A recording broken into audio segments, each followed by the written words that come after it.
My father was, he's on the left here, my father was officer of the General Staff of the Soviet Army. He was inspector of land forces, Soviet troops stationed in countries like Mongolia, Cuba, East European countries. This is the picture taken at the entrance of my Institute of Oriental Languages. It's a part of Moscow State University. As every Soviet student, I was, quote-unquote, volunteering for harvesting grain in Kazakhstan. By the end of my training in school, I was recruited by the KGB. This picture was taken on that day, and you can see again how happy it feels to be recruited by the KGB. Pay special attention to number of bottles on the table. One of my functions was to keep foreign guests permanently intoxicated the moment they land at Moscow airport. In 1967, the KGB attached me to this magazine, Look magazine. A group of 12 people arrived to USSR from United States to cover the 50th anniversary of October Socialist Revolution in my country. From the first page to the last page, it was a package of lies.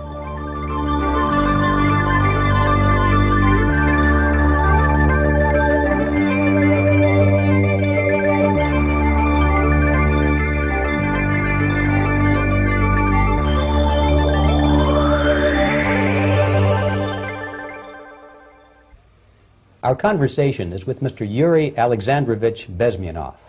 Mr. Bezmenov was born in 1939 in a suburb of Moscow. He was the son of a high-ranking Soviet Army officer. He was educated in the elite schools inside the Soviet Union and became an expert in Indian culture and Indian languages. He had an outstanding career with Novosti, which was the, and still is, I should say, the press arm or the press agency of the Soviet Union. It turns out that this is also a front for the KGB. One of his interesting assignments was to brainwash foreign diplomats when they visited Moscow. And he'll tell us a little bit about how they did this and how they planted information which eventually wound up in the press of the free world. He escaped to the West in 1970 after becoming totally disgusted with the Soviet system, and he did this at great risk to his life. He certainly is one of the world's outstanding experts on the subject of Soviet propaganda and disinformation and active measures. Mr. Bezmenov, I'd like to begin by having you tell us a little bit about some of your childhood memories. Well, the most vivid memory of my childhood was Second World War, or to be more precise, the end of the Second World War, when all of a sudden United States, from a friendly nation, which helped us to defeat Nazism, turned overnight into a deadly enemy. And it was very shocking because all newspapers were trying to present an image of belligerent, aggressive American imperialism. Most of the things that we were taught is that United States is aggressive power, which is just about to invade our beautiful, free, socialist country, that American CIA is dropping Colorado beetles on our beautiful potato fields to eliminate our crops, and each schoolboy had a picture of Colorado bug on the back page of his notebook, and we were instructed to go into collective fields to search for those little Colorado bugs. Of course we couldn't find any, neither we could find many potatoes, and that was explained again by the encroachments of the decadent imperialist power. The anti-American paranoia, hysteria in the Soviet propaganda was to such of such a higher degree that many less skeptical people or less stubborn would really believe that United States is just about to invade our beautiful motherland, and some secretly hope that it will come true. That's interesting. Yes. Well, getting back to life inside the Soviet Union or inside communist countries in general, in this country, at the university level primarily, we read and hear that the Soviet system is different from ours, but not that different, and that there is a convergence developing between all of the systems of the world, and that really it doesn't make an awful lot of difference what system you live under, because you have corruption and dishonesty and tyranny and all that sort of thing. From your personal experience, what is the difference between life under communism and life in the United States? Well, life is obviously very much different for simple reason that the Soviet Union is a state capitalist economically. It's a state capitalism where an individual has absolutely no rights, no value, his life is nothing, it's just like an insect. He is disposable, whereby in the United States even the worst criminal is treated as a human being, he has a fair trial, and some of them capitalize on their crimes. They publish their memoirs in their prisons and get handsomely paid by your crazy publishers. The differences, of course, in the daily life are very various, depending on whom we are talking about. In my own private life, I never suffered from communism simply because I was brought up in a family of high-ranking military officer. Most of the doors were open for me. Most of my expenses were paid by the government, and I never had any troubles with the authorities or with the police. So, in other words, I would say I enjoyed, or I had good reasons to enjoy, all the advantages of so-called socialist system. Mm-hmm. My main motivations to defect had nothing to do with affluence. It was mainly moral indignation, moral protest, rebellion against the inhuman methods of the Soviet system. Well, specifically, what did you object to? I objected, first of all, against oppression of my own dissidents and intellectuals. And that was the most disgusting thing that I witnessed as a young man, young student, who was brought up at a very troublesome period in our history, from Stalin to Khrushchev, from total tyranny and oppression to some kind of liberalization. Second, when I started working for the Soviet embassy in India, to my horror, I discovered that we are millions times more oppressive than any colonial or imperialist power in the history of mankind. That my country brings to India not freedom, progress, and friendship between the nations, but racism, exploitation, and slavery, and of course economical inefficiency to this country.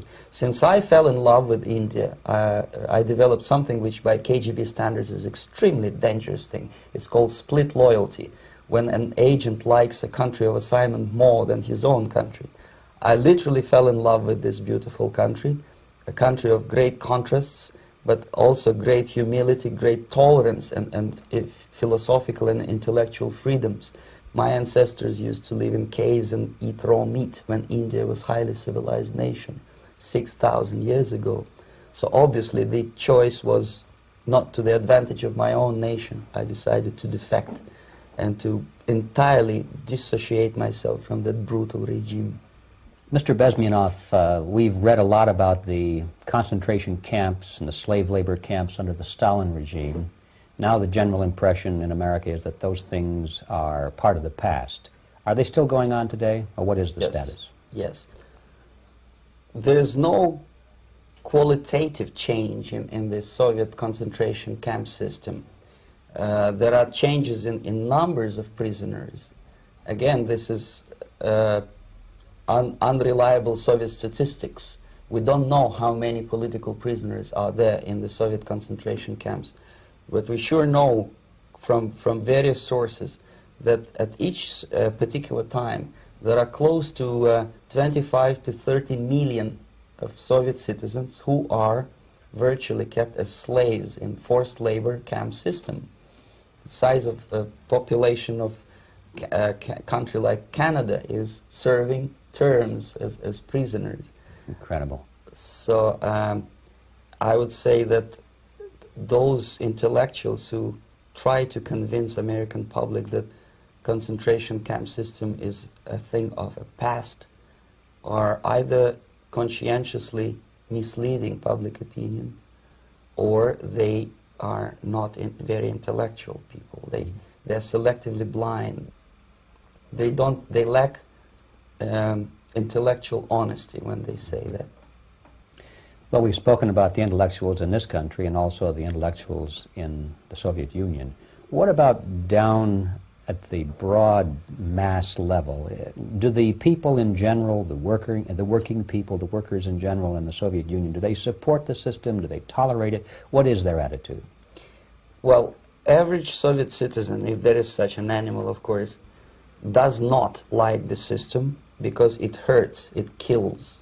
he may not understand the reasons, he may not have enough information or educational background to understand. But I doubt very much there are many people who are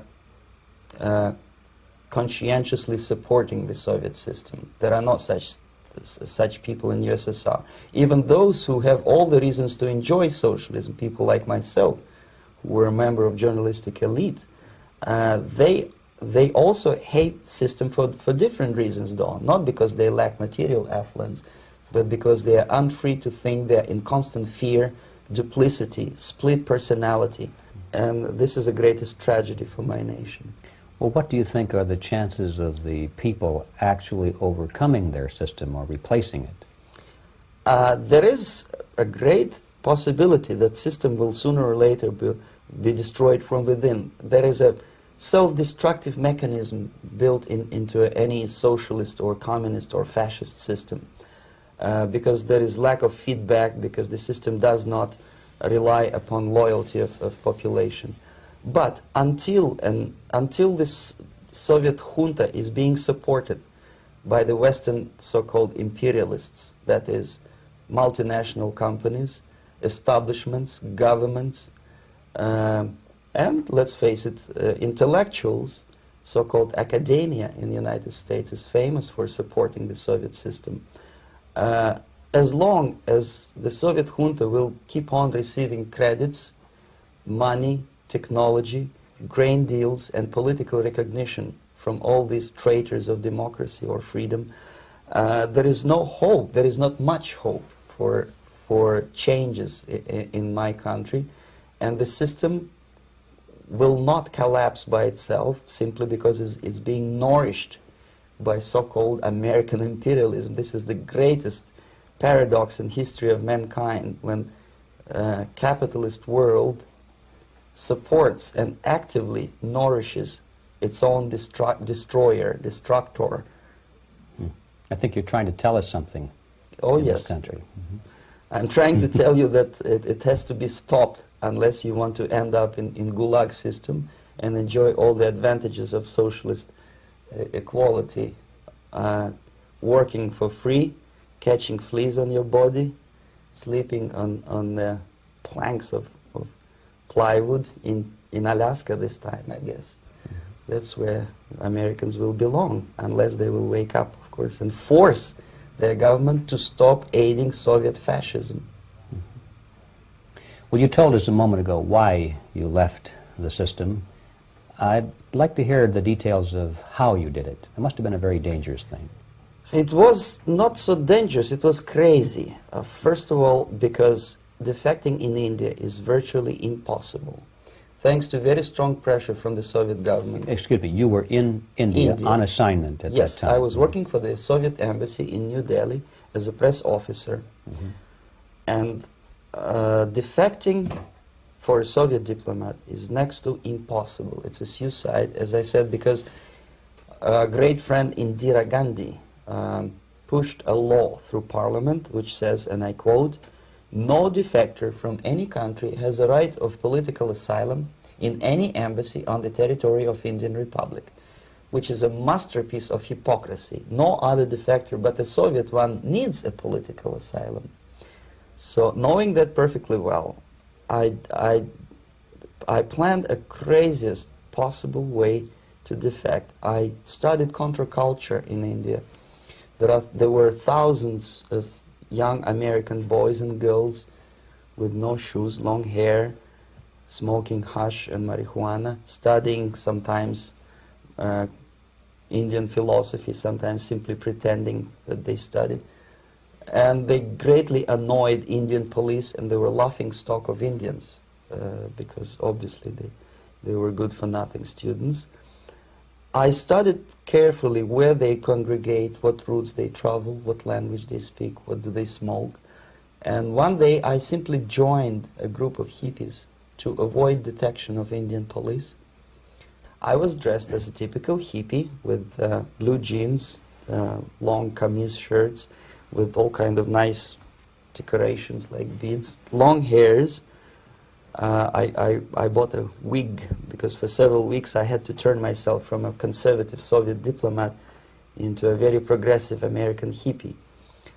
And that was the only way that I could avoid detection. It was very interesting experience, but it was necessary because from my own knowledge as a member of Soviet embassy staff, I knew that there were many cases when Soviet defectors were betrayed by Indian police, and also some Western embassies played a very dirty role in betraying the Soviet defectors. According to our information, they were some, I wouldn't call them double agents, but simply amoral people working for this for the United States embassy, and confiding in people like this would be a suicide. So I had to be extremely careful. I could not trust anyone, and that was the reason for such a crazy way to defect. Well, had you been caught in the act of trying to get out, what would have happened to you? Oh, most likely I would end up in concentration camp, or, depending on the situation and on the whim of some bureaucrat in KGB, maybe even executed. This is normal practice, quietly, of course, not publicly. But that would be the end of my defection, of course. Well, when did you finally make it to the United States?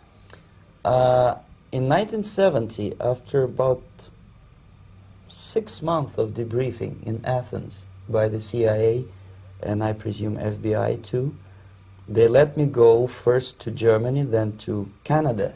That was my decision. I had to change my identity to protect my family and my friends in USSR. And also I was a little bit paranoid, knowing that both Soviet KGB and probably some double agents within the American system may be after me. So I wanted to settle down as far away as possible. I requested CIA to give me some kind of new identity and just let me go on my own. And I settled in Canada. I was a student. I changed many professions, from farm help and laundry truck driver to language instructor and broadcaster for Canadian Broadcasting Corporations in Montreal. Well, have you had any threats on your life or any yes. unpleasant In about 5 years, KGB eventually discovered that I am working for Canadian Broadcasting. I made a very big mistake. I started working for overseas service of CBC, which is similar to Voice of America, in Russian language. And of course, monitoring service in USSR picked up every new voice. Every new announcer they would make it a point to discover who he is. And in 5 years, sure enough, slowly but surely, they discovered that I am not Thomas Schumann, that I am Yuri Alexandrovich Bezmenov, and that I'm working for Canadian Broadcasting, and undermining beautiful détente between Canada and USSR. And the Soviet ambassador Alexander Yakovlev made it his personal effort to discredit me. He complained to Pierre Trudeau, who is known to be a little bit soft on socialism. And the management of CBC behaved in a very strange, cowardly way, unbecoming to representatives of an independent country like Canada. They listened to every suggestion that Soviet ambassador gave, and they started shameful investigation, analyzing content of my broadcasts to USSR. And sure enough, they discovered that some of my statements were probably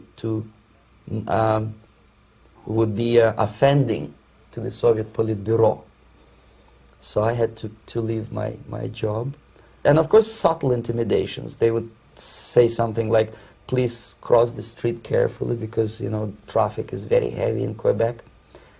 And fortunately, I know about the psychology and the logic of activity of the KGB, and I never allowed myself to be intimidated. This is the worst thing. This is what they expect a person, a defector, to be intimidated. Once they spot that you are scared, they keep on developing that line, And then eventually you either have to give up entirely and work for them, or they neutralize you. They would definitely stop all kind of political activity, which they failed to do in my case, because I was stubbornly working for the Canadian Broadcasting. And in response to their intimidations, I said that, look, this is a free country, and I am as free as you are. And I also can drive very fast. And gun control is not yet established in Canada, so I had a couple of good shotguns in my basement. So welcome to visit me someday with your Kalashnikov's machine guns. So obviously it didn't work. Intimidation didn't work. So they tried different approach, as I described. They approached on the highest level, on the level of Canadian bureaucracy. And at that level they were successful. On that level they were successful. On individual level they failed flat. Mr. Bezmenov has brought a series of slides with him that he has taken from the Soviet Union, and I think this is a good time to take a look at the slides. Yes. Now, the viewers will be able to see these slides as we talk about them. Yes, this is a collection of slides which are, some of them are snapshots from my family album, some of them are documents which I smuggled from the Soviet embassy, and some are reproductions from local mass media. I usually show them to establish my credibility as a defector. This is a picture of my native town, Mytishi, about 20 miles north from Moscow. Characteristically, there's a statue of Comrade Lenin in the central square. This is myself at the age of 7, again, characteristically, under the statue of Comrade Stalin, extending his friendly hand to peoples of the world. At that age, of course, I was still idealistically minded young communist, and I still believe that sooner or later things will go for better. But I realized that the system stinks, that something is fishy, and that ideology is fake. And the propaganda about advanced Soviet agriculture simply didn't meet the criteria of reality. If they talk about abundance of food and there is none in the stores, there must be something wrong. My father was, he is on the left here, my father was officer of the General Staff of the Soviet Army. He was inspector of land forces, Soviet troops stationed in countries like Mongolia, Cuba, East European countries. Were he alive today, most likely he would be inspecting Soviet troops in Nicaragua, Angola, and many other parts of the world. Fortunately, he died and he didn't see the disgrace, because deep inside he was a Russian patriot. He didn't like the idea of expanding Soviet military might, especially in the areas where we were not welcomed at all. Unlike many other military officers, he was reporting directly to the Minister of Defense, bypassing KGB and diplomatic service. In other words, he was a trusted military professional. And my impression that this type of people are much less hawkish and adventuristic than party bureaucrats in Kremlin. When American mass media describes Soviet military as potentially dangerous counterpart for Pentagon, I simply laugh, because I know better. I know that the most dangerous part of the Soviet power structures are not military at all.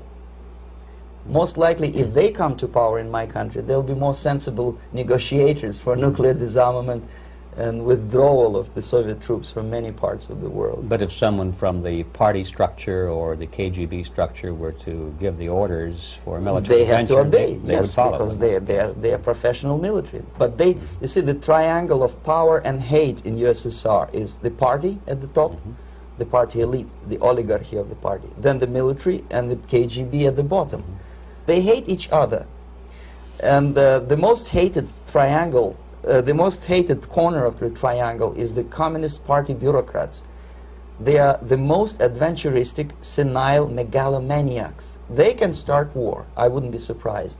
Not the military. They know what war is. Yes. At least my father did. This is the picture taken at the entrance of my Institute of Oriental Languages. It's a part of Moscow State University. I graduated in 1963. And now, excuse me, which one were you on? I am on the right. You're on the right. And on the left is my my schoolmate Vadim Smirnov, who later was an apparatchik in the Central Committee of the Soviet Union Communist Party. What is an apparatchik? It's a functionary, something like civil service in British Empire. Someone who is never fired from the service. He stays there internally. He may not be promoted too high, but he's a dependable bureaucrat who will stay forever. I studied not only languages, but also history, literature, even music. I'm on this picture, I'm trying to learn how to play Indian musical instrument. I even tried to look like an Indian when I was second-year student. Not bad, really.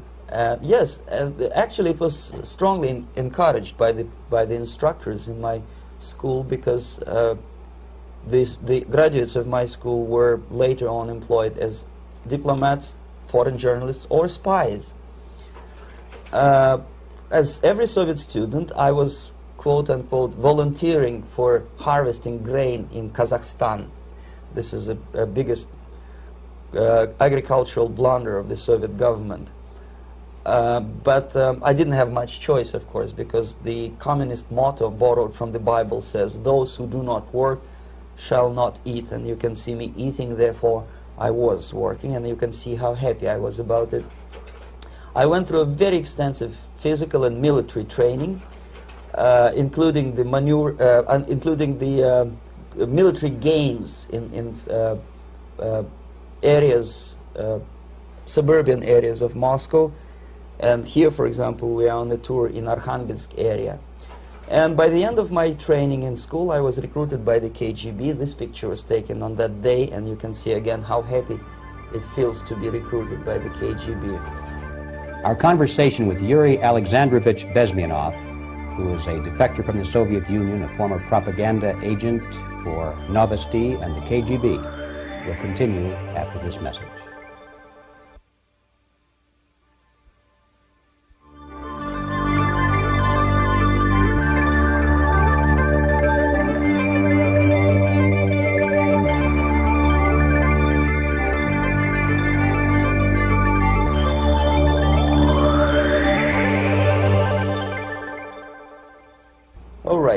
As every student in USSR, I went through very extensive physical and military training and civil defense training too. Unlike in the United States, where civil defense is virtually non-existent, zero.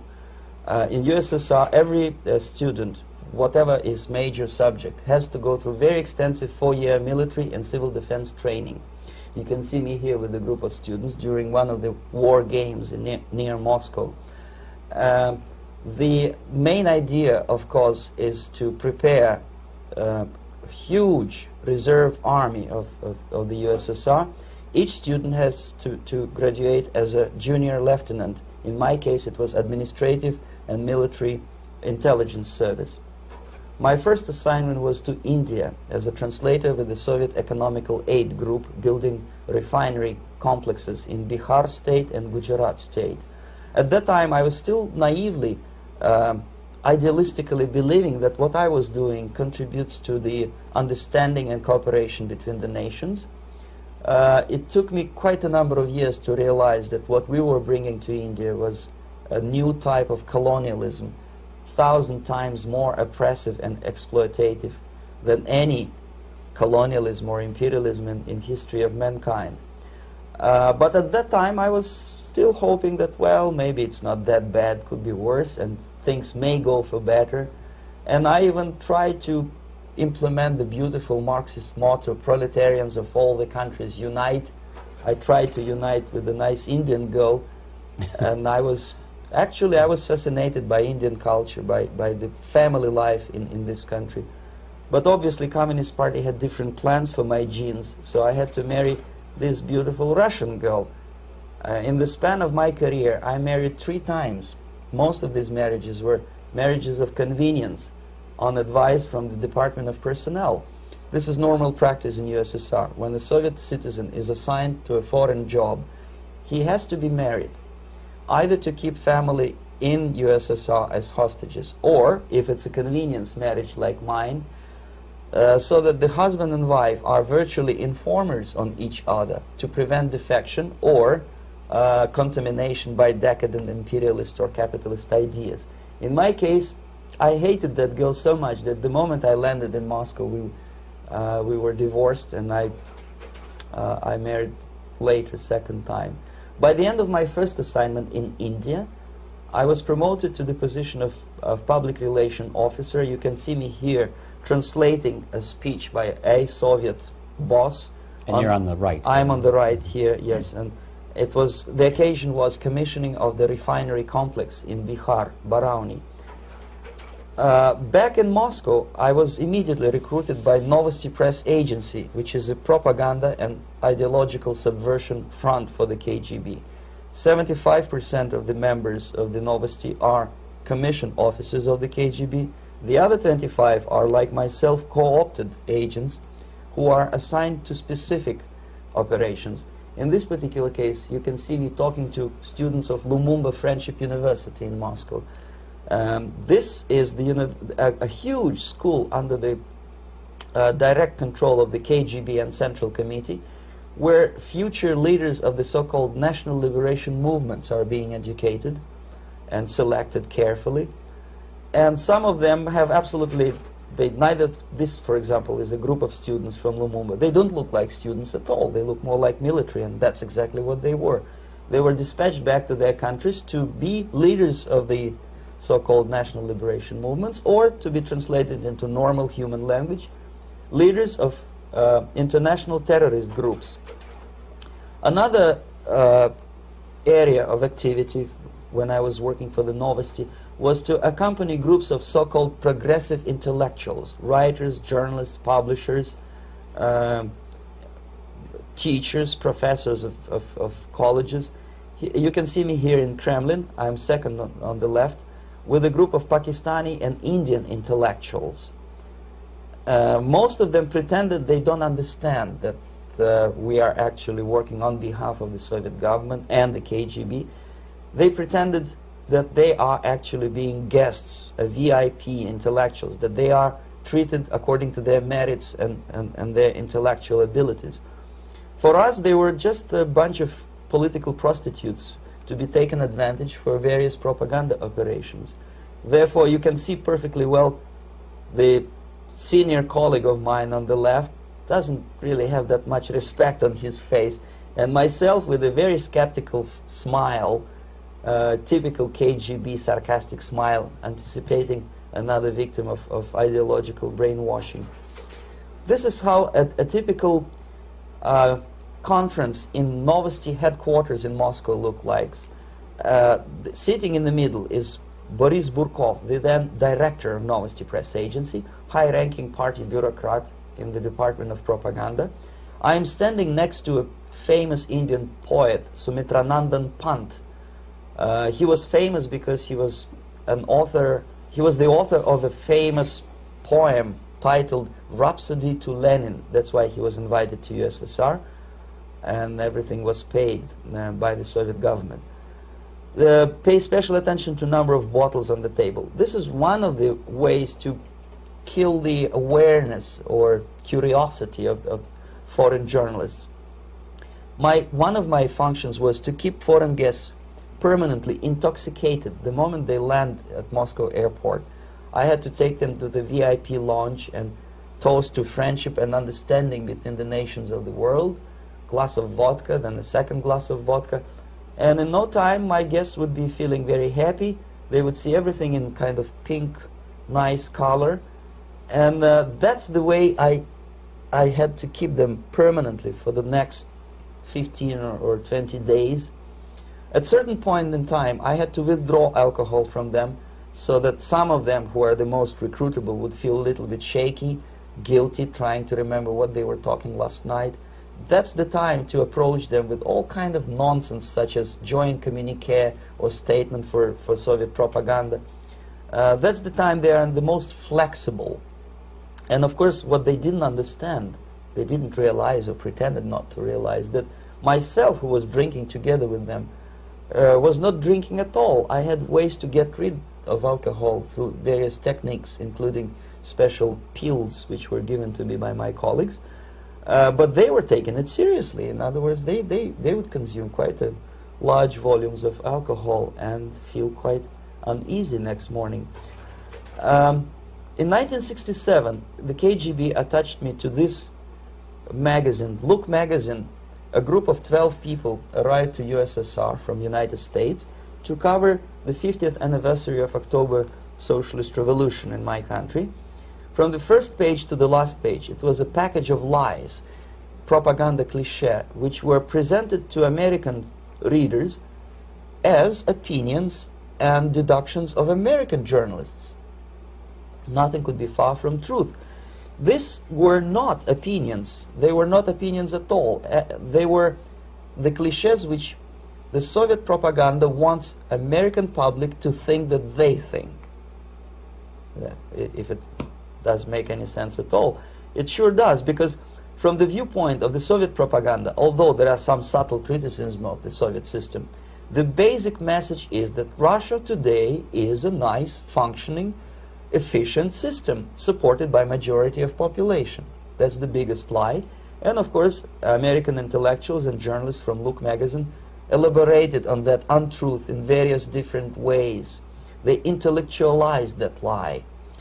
They found all kinds of justifications for telling lies to American public. Excuse me, it was partly your job to make sure that they got these ideas, yes, and accepted them as their own ideas. Right. Actually, even before they arrived to USSR, and they paid astronomical sum of money for that visit, they were submitted, this Novosti Press agency developed so-called backgrounders, 20-25 pages of information and opinions which were presented to the journalists even before they bought their tickets to Moscow. They had to analyze the situation, and judging on their reaction to that backgrounder, the local Novosti representative or local Soviet diplomat in Washington, D.C. would assess whether they be given visa to USSR or not. So but they were selected ahead of time. Oh yes, they were pre-selected very carefully, and there is not much chance for honest journalists to arrive to USSR and to stay there for 1 year and to bring this package of lies back home. This, for example, is a centerfold of the Look magazine. They presented this monument erected by Communist Party in Stalingrad as the symbol, personification of Russian military might.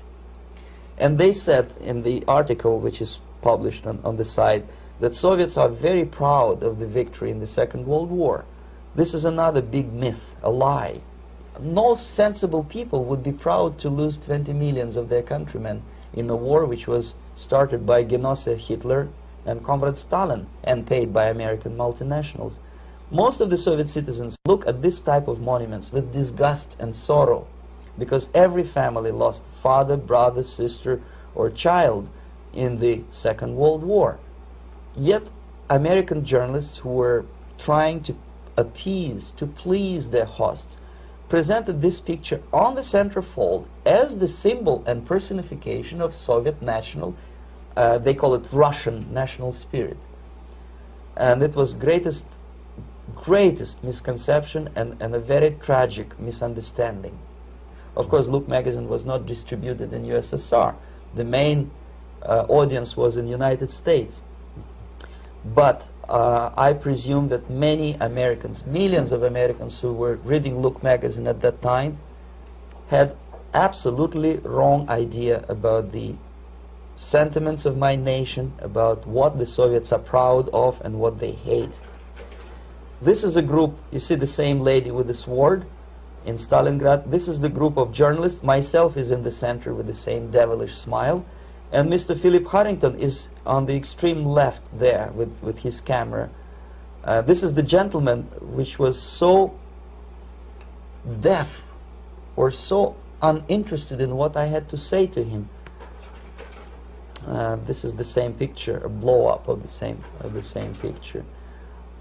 Many guests from various countries, in this particular case from Asia and Africa, were taken by me as a Novosti Press agency employee for a tour across Siberia, for example. We would show them typical kindergarten, you see, nothing special by American standards, just nice children sitting, eating their breakfast or lunch. What they could not understand, or they pretended not to understand, that this is an exemplary kindergarten. This is not the kindergarten for average person or average family in USSR. And we maintain that illusion in their minds. You can see myself under the red spot in the middle there, with the same business-like expression. I'm doing my job. That's what I'm assigned to do, and that's what I was paid to do. But deep inside, I still hope that at least some of these useful idiots would understand that what they are looking at has nothing to do with the level of affluence in my nation. This is a better picture which reflects the true spirit of the Soviet childhood. This picture was printed in a Canadian government publication by mistake. In the middle you can see children playing on a small courtyard, and the caption goes, "This is a typical kindergarten in Siberia." What these idiots didn't understand, that it is not kindergarten at all. It is a prison for children of political prisoners. But there was not a single mentioning that what they were visiting actually was an area of concentration camps. And the job of people like myself to help them to not to notice that they are actually talking to prisoners. Most of the children were dressed, especially on the occasion of the foreigners' visit. Of course, there were no corpses on the ground. There were no machine gun guards. And well, it looks not very pleasant, as you see. It looks dull, but obviously it does not create an impression that this is actually a prison. Well, did any of the journalists have the curiosity to ask about prisons and that kind of thing? Yes. They were in Siberia. Yes. This is what you associate. Yes, some of them asked questions, and naturally we would give them, for the stupid question, we give them stupid answer. No, there are no prisons in Siberia. No, most of the people who you see are free citizens of USSR. They are very happy to be here, and they are contributing to the glory of the socialist system. Some of them pretended that they believe what I was telling them, and most of them, we may discuss it later, what are the motivations of these people? Why would they stubbornly bring lies to their own population through their own mass media? I have various answers to this. There is not a single explanation. It's a complex of explanations. It's fear, pure biological fear. They understand that they are on the territory of an enemy state, a police state. And just to save their rotten skins and their miserable jobs, their affluence back home, they would prefer to tell a lie than to ask truthful questions and report truthful information. Second, most of these schmucks were afraid to lose their jobs, because obviously if you tell truth about my country, you will not last long as a correspondent of New York Times or Los Angeles Times. They will fire you. What kind of correspondent are you? You obviously cannot find common language with Russians if they kick you out in 24 hours. So just by trying to be conformist to their own editorial bosses, they tried not to offend the sentiments of the Soviet administrators and people like myself. Deep inside, I hope they would insult my or offend my sentiments. Obviously, they preferred not to. Another reason, I refuse to believe it, but obviously, there is another reason. Obviously, it's a greed. These people earn a lot of money. When they come back to USA, they claim that they are experts in my country. They write books which sells in million copies, titled like Russians, The Truth About Russia. Most of it is lie about Russia. Yet they claim to be Sovietologists. They play back myth about my country, the propaganda cliches. Yet they stubbornly resist the word of truth.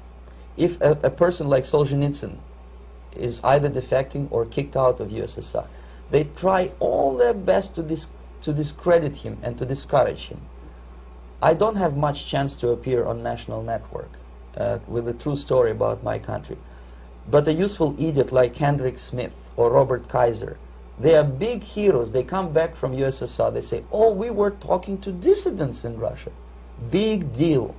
Soviet dissidents are chasing American correspondents in the streets, and they are cowardly escaping from these contacts. For some strange reason, if you want to know more about Spain, you refer to Spanish writers. If you want to learn more about French, you read French writers. Even about Antarctica, I bet you would read Penguins. Only about the Soviet Union, for some strange reason, you read Hendricks and Schmendricks and all kind of Kissingers, because they claim that they know more about my country. They know nothing, or next to nothing, or they pretend that they know more than they actually do. I would say they are dishonest people who lack integrity and common sense and intellectual honesty. They bring back all kind of stories like that. A kindergarten in Siberia. Omitting the most important fact, it's a prison for children of political prisoners. Another greatest example of monumental idiocy of American politicians. Edward Kennedy was in Moscow, and he thought that he is a popular, charismatic American politician who is easygoing, who can smile, dance at the wedding in Russian Palace of Marriages. What he did not understand, or maybe he pretended not to understand, that actually he was being taken for a ride. This is a staged wedding, especially to impress foreign media, or useful idiots like Ed Kennedy. Most of the guests there, they had security clearance, and they were instructed what to say to foreigners. This is exactly what I was doing. You can see me in the same damn wedding palace in Moscow where Ed Kennedy was dancing here. You see, smiling. He thinks he's very smart. From the viewpoint of Russian citizens who observe this idiocy, he's narrow-minded, egocentrical idiot who tries to earn his own popularity through participation in propaganda farces like this. Here you can see myself. On the right, again, exemplary Soviet bride. On the left, 3 journalists from various countries, Asia, Africa, and Latin America. Obviously, they enjoying the situation. They will go back home and write the reports. We were present on a regular Soviet wedding. They were not present on a regular Soviet wedding. They were present, they were parts of a farce, of a circus performance. Another thing which I had to, sometimes risking my life, to explain to foreigners. Time magazine, for example, is very critical of South African racist regime. The whole article was dedicated to the shameful internal passport system where blacks are not allowing to live with whites. For some strange reason, for the last 14 years since my defection, nobody wanted to pay attention to my passport. This is my passport. It also shows my nationality, and it has a police rubber stamp, which is called propiska in Russian language, which assigns me to a certain area of residence. I cannot leave that area, same way as this black man cannot leave the area in South Africa. Yet we call South African government racist regime.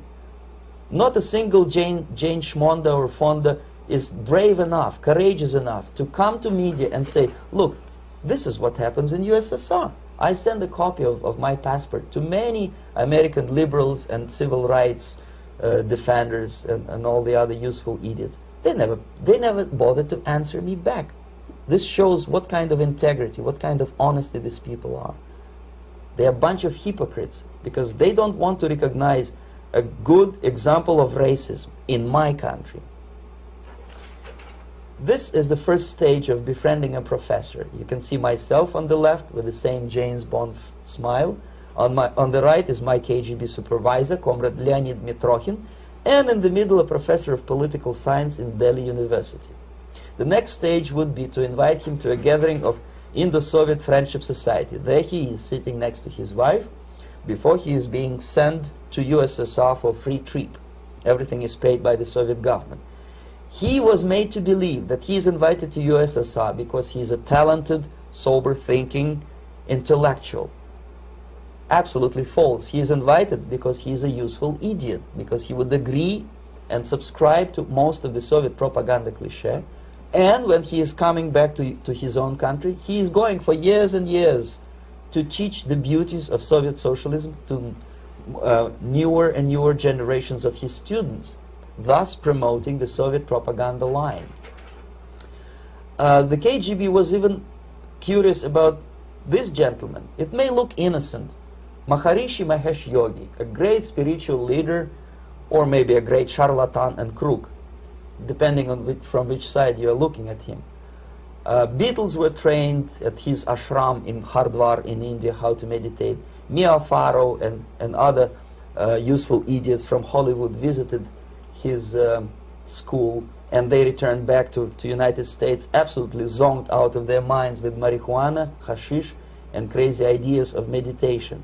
To meditate, in other words, to isolate oneself from the current social and political issues of your own country, to get into your own bubble, to forget about troubles of the world. Obviously, KGB was very fascinated with such a beautiful school, such a brainwashing center for stupid Americans. I was dispatched by the KGB to check what kind of VIP Americans attend this school. That's you on the left. Yes, I'm on the left. I was trying to get enrolled in that school. Unfortunately, the Maharishi Mahesh Yogi asked too much. He wanted $500 American for enrollment. But my function was not actually to get enrolled in the school. My function was to discover what kind of people from United States attend this school. And we discovered that, yes, there are some influential members of family, public opinion makers of United States who come back with the crazy stories about Indian philosophy. Indians themselves look upon them as idiots, useful idiots. To say nothing about KGB, who looked at them as extremely naive, misguided people. Obviously, a VIP, say a wife of a congressman, or a prominent Hollywood personality, after being trained in that school, is much more instrumental in the hands of manipulators of public opinion and KGB than a normal person who understands, who looks through this type of fake religious training. Why would they be more susceptible to manipulation? I just mentioned that because, you see, a person who is too much involved in introspective meditation. You see, if you carefully look what Maharishi Mahesh Yogi is teaching to Americans, is that most of the problems, most of the burning issues of today can be solved simply by meditating. Don't rock the boat. Don't get involved. Just sit down, look at your navel, and meditate. And the things, due to some strange logic, due to cosmic vibration, will settle down by themselves. This is exactly what the KGB and Marxist-Leninist propaganda wants from Americans, to distract their opinion, attention, and mental energy from real issues of the United States into a non-issues, into a non-world, non-existent harmony. Obviously, it's more beneficial for the Soviet aggressors to have a bunch of duped Americans than Americans who are self-conscious, healthy, physically fit, and alert to the reality. Maharishi Mahesh Yogi obviously is not on the payroll of the KGB. But whether he knows it or not, he contributes greatly to demoralization of American society. And he's not the only one. There are hundreds of those gurus who come to your country to capitalize on naivete and stupidity of Americans. It's a fashion. It's a fashion to meditate. It's a fashion not to be involved.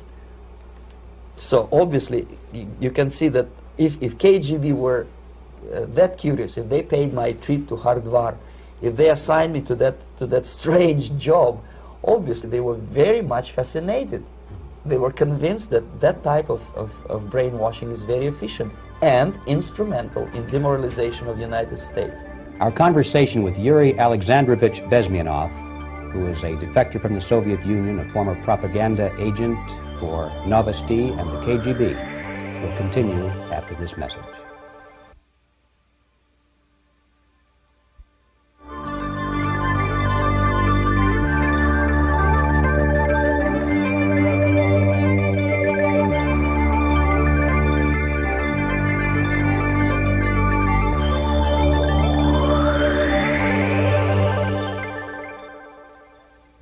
This picture shows the part of the building of USSR embassy, and my supervisors. On the left is Comrade Mehdi, an Indian communist, and on the right, Comrade Mitrokhin, my supervisors in the secret department of research and counter-propaganda.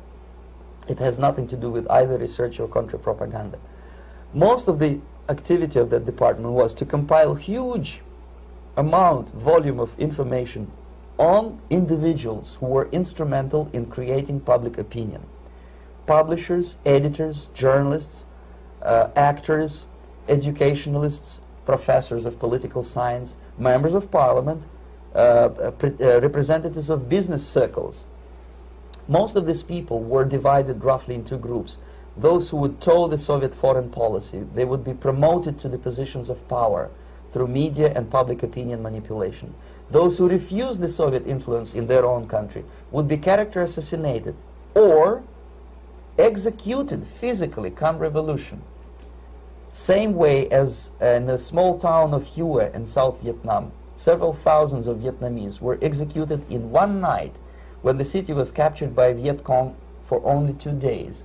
And American CIA could never figure out how could possibly communists know each individual, where he lives, where to get him, and would be arrested in one night, basically in some 4 hours before dawn, put on a van, taken out of the city limits and shot.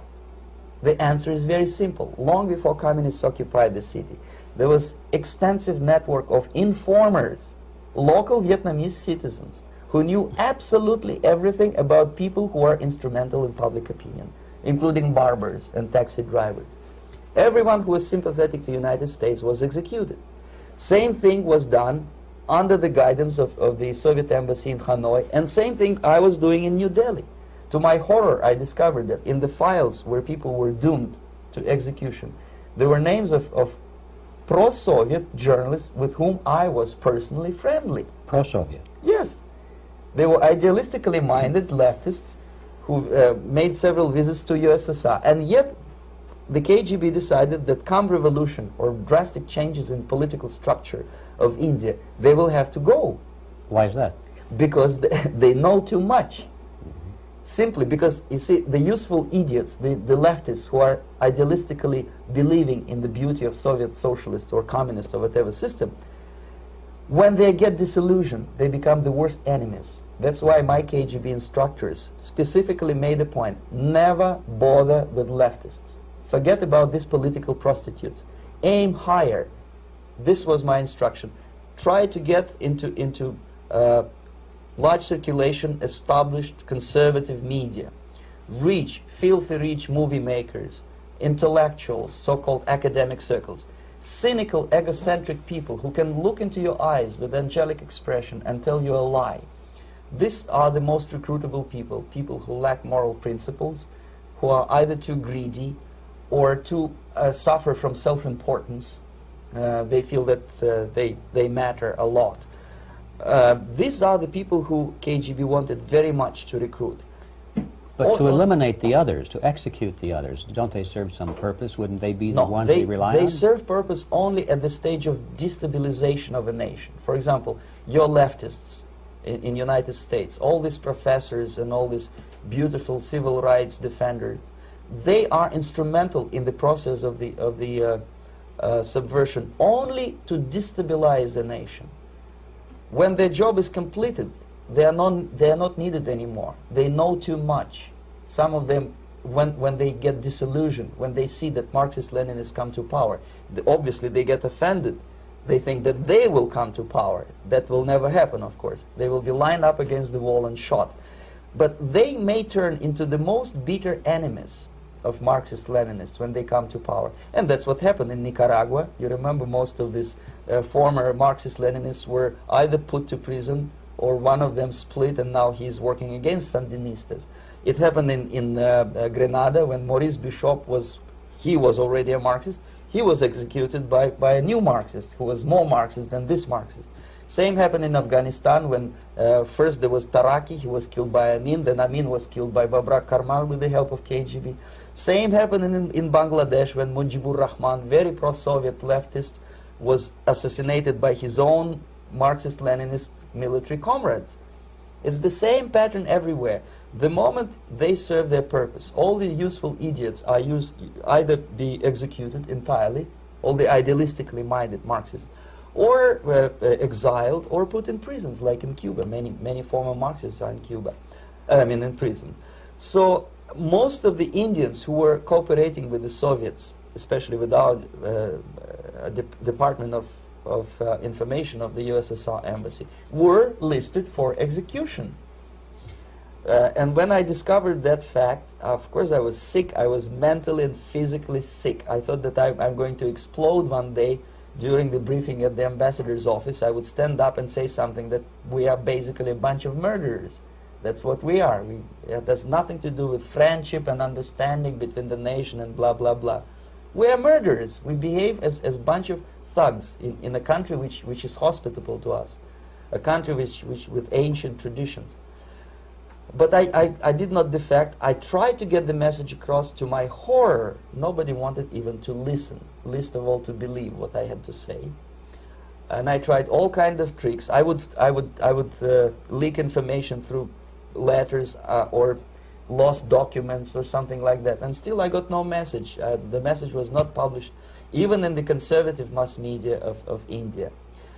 The immediate impulse to defect was Bangladesh crisis, which was described by American correspondents as Islamic grassroots revolution, which is absolute baloney. There was nothing to do with Islam, and there was no grassroots revolution. Actually, there are no grassroots revolutions, period.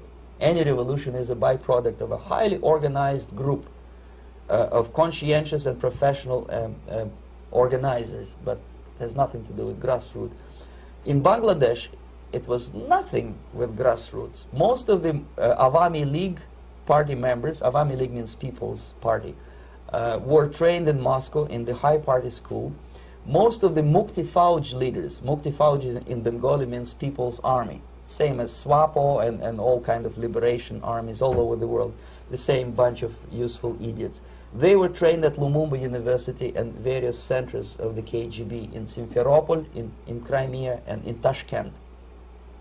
So when I saw that Indian territory is being used as a jumping board to destroy East Pakistan, I saw myself thousands of so-called students traveling through India to East Pakistan, through the territory of India, and Indian government pretended not to see what's going on. They knew perfectly well, the Indian police knew it, the intelligence department of the Indian government knew it, the KGB of course knew it, and the CIA knew it. That was most infuriating, because when I defected and I explained to the CIA debriefers they should watch out because East Pakistan is going to erupt any moment, they said I was reading too many James Bond novels. Anyway, so East Pakistan was doomed.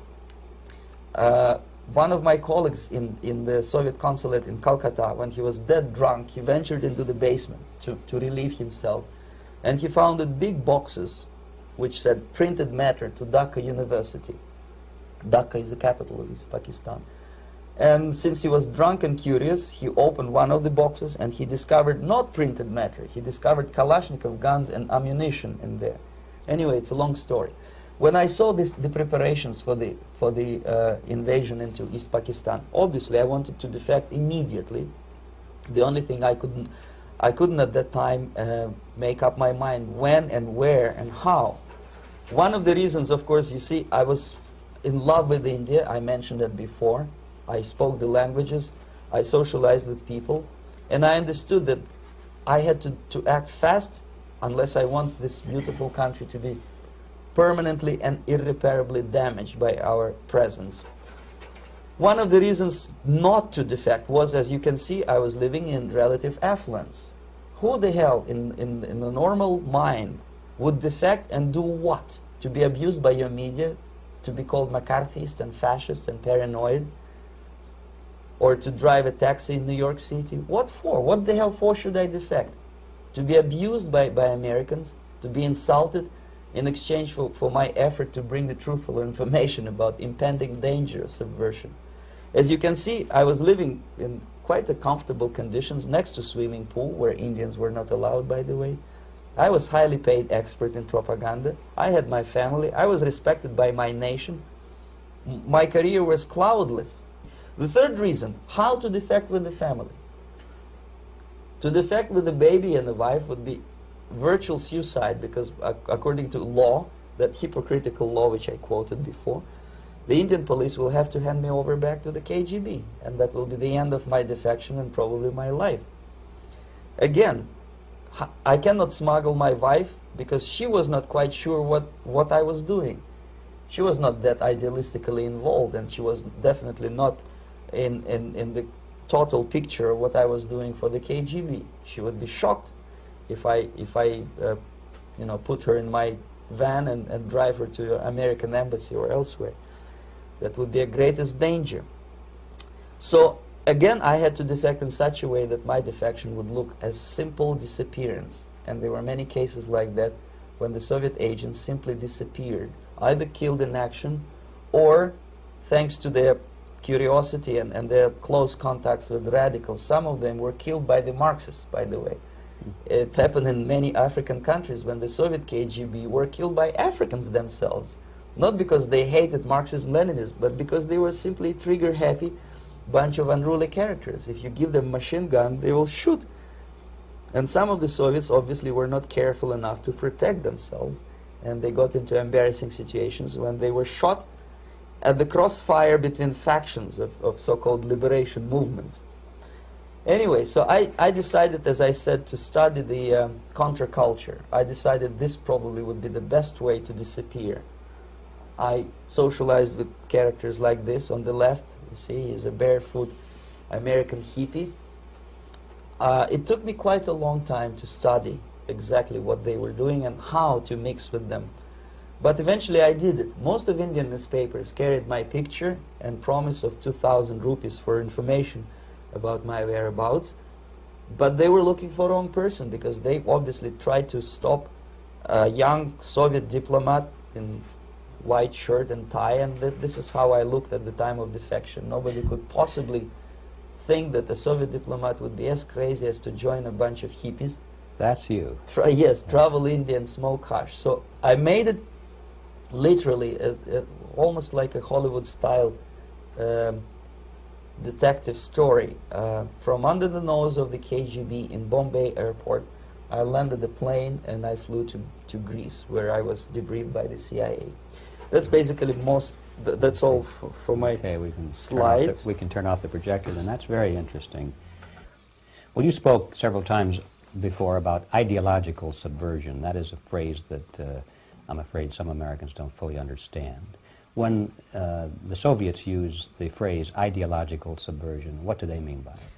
Ideological subversion is the process which is legitimate, overt, and open. You can see it with your own eyes. All you have to do, all American mass media has to do, is to unplug their bananas from their ears, open up their eyes, and they can see it. There is no mystery. There is nothing to do with espionage. I know that espionage intelligence gathering looks more romantic.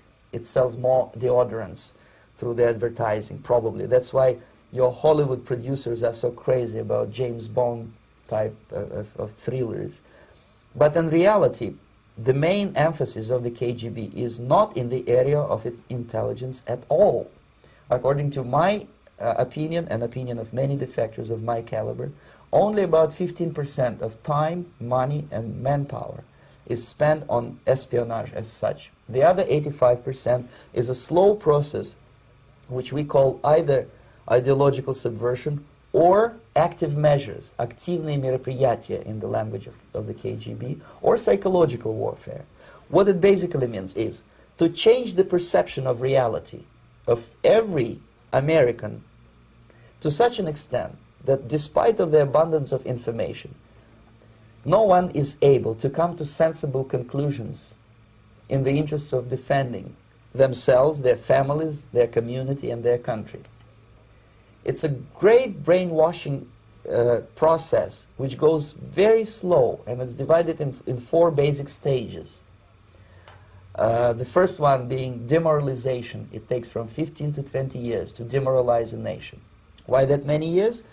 Because this is the minimum number of years which requires to educate one generation of students in the country of your enemy, exposed to the ideology of the enemy. In other words, Marxism-Leninism ideology is being pumped into the soft heads of at least 3 generations of American students without being challenged or counterbalanced by the basic values of Americanism, American patriotism. The result you can see. Most of the people who graduated in the 60s, dropouts or half-baked intellectuals, are now occupying the positions of power in the government, civil service, business, mass media, educational system. You are stuck with them. You cannot get rid of them. They are contaminated. They are programmed to think and react to certain stimuli in a certain pattern. You cannot change their mind, even if you expose them to authentic information, even if you prove that white is white and black is black. You still cannot change the basic perception and the logic of behavior. In other words, these people, the process of demoralization is complete and irreversible. To get rid society of these people, you need another 20 or 15 years to educate a new generation of patriotically minded and common sense people who would be acting in favor and in the interests of United States society. And yet these people who've been programmed and, as you say, in place and Yes. who are favorable to an opening with the Soviet concept, these are the very people who would be marked for extermination in this country? Most of them, yes.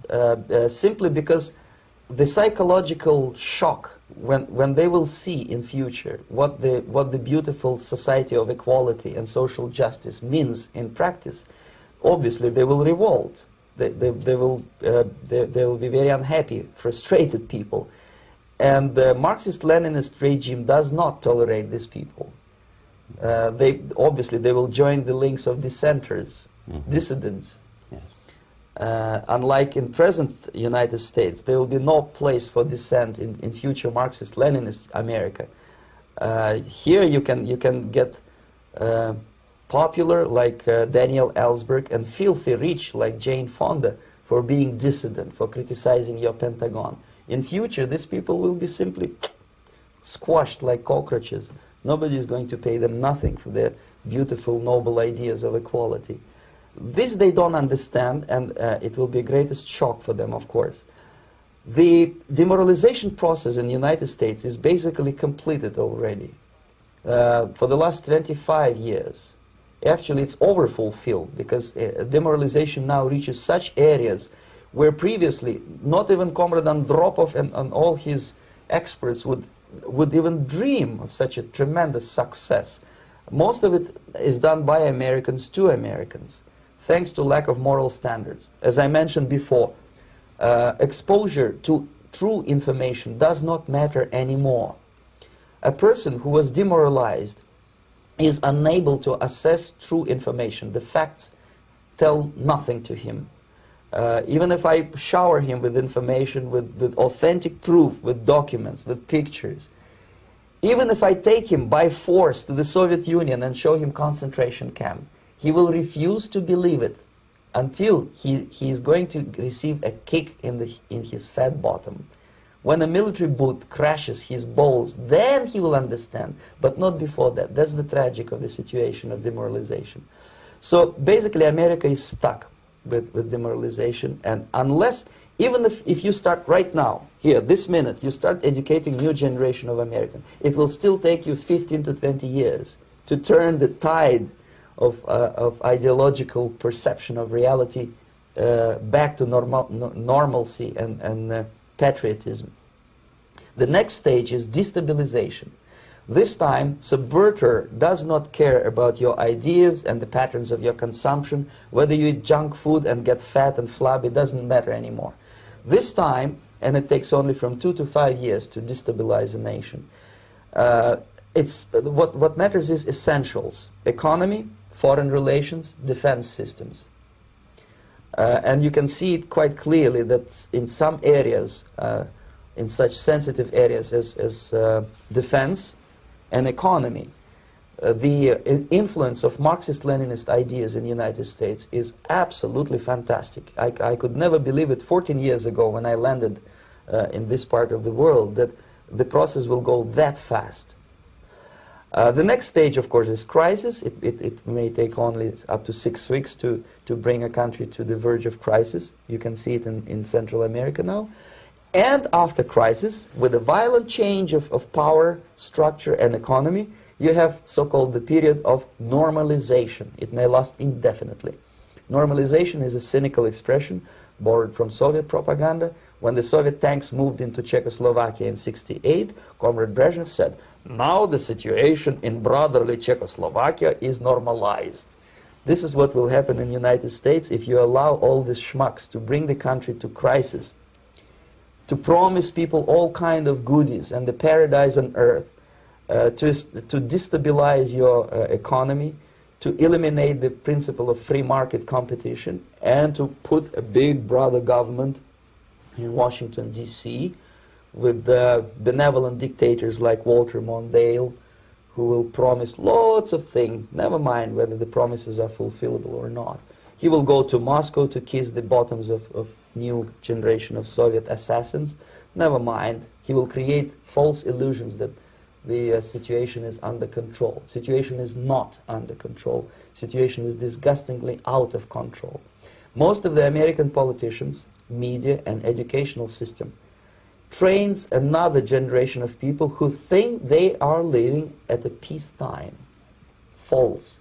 United States is in the state of war, undeclared total war against the basic principles and the foundations of this system. And the initiator of this war is not Comrade Andropov, of course. It's the system. However ridiculous it may sound, the world communist system or the world communist conspiracy, whether I scare some people or not, I don't give a hoot. If you are not scared by now, nothing can scare you.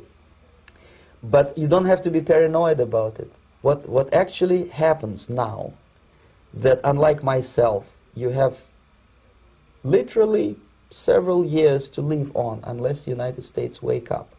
The time bomb is ticking. With every second, the disaster is coming closer and closer. Unlike myself, you will have nowhere to defect to, unless you want to live in Antarctica with penguins. This is it. This is the last country of freedom and possibility. Okay, so what do we do? What is your recommendation to the American people? Well, the immediate thing that comes to my mind is, of course, there must be a very strong national effort to educate people in the spirit of real patriotism, number one. Number two, to explain them the real danger of socialist, communist, whatever, welfare state, big brother government. If people will fail to grasp the impending danger of that development, nothing ever can help United States. You may kiss goodbye to your freedom, including freedoms to homosexuals, to prison inmate. All this freedom will vanish, evaporate in 5 seconds, including your precious lives. The second thing, the moment at least part of United States population is convinced that the danger is real, they have to force their government. And I'm not talking about sending letters, signing petitions, and all this beautiful, noble activity. I'm talking about forcing United States government to stop aiding communism. Because there is no other problem more burning and urgent than to stop the Soviet military-industrial complex from destroying whatever is left of the free world. And it is very easy to do. No credits, no technology, no money, no political or diplomatic recognition, and of course no such idiocy as grain deals to USSR. The Soviet people, 270 millions of Soviets, will be eternally thankful to you if you stop aiding a bunch of murderers who sit now in Kremlin and whom President Reagan respectfully calls government. They do not govern anything, least of all such complexity as the Soviet economy. So basic, two very simple, maybe too simplistic answers or solutions, but nevertheless they are the only solutions. Educate yourself, understand what's going on around you. You are not living at the time of peace. You are in a state of war, and you have precious little time to save yourself. You don't have much time, especially if you are talking about young generation. There is not much time left for convulsions and sexual masturbation to the beautiful disco music. Very soon it will go, just overnight. If we are talking about capitalists or wealthy businessmen, I think they are selling the rope on which they will hang very soon. If they don't stop, if they cannot curb their unsettled desire for profit, and if they keep on trading with the monster of the Soviet communism, they are going to hang very soon. And they will pray to be killed, but unfortunately they will be sent to Alaska probably to manage industry of slaves. It's simplistic. I know it sounds unpleasant. I know Americans don't like to listen to things which are unpleasant. But I have defected not to tell you the stories about such idiocy as microfilm, James Bond type espionage. This is garbage. You don't need any espionage anymore. I have come to talk about survival. It's a question of survival of this system. You may ask me, what is it in for me? Survival, obviously, because unlike, as I said, I am now in your boat. If we sing together, we'll sing beautifully together. There is no other place on this planet to defect to.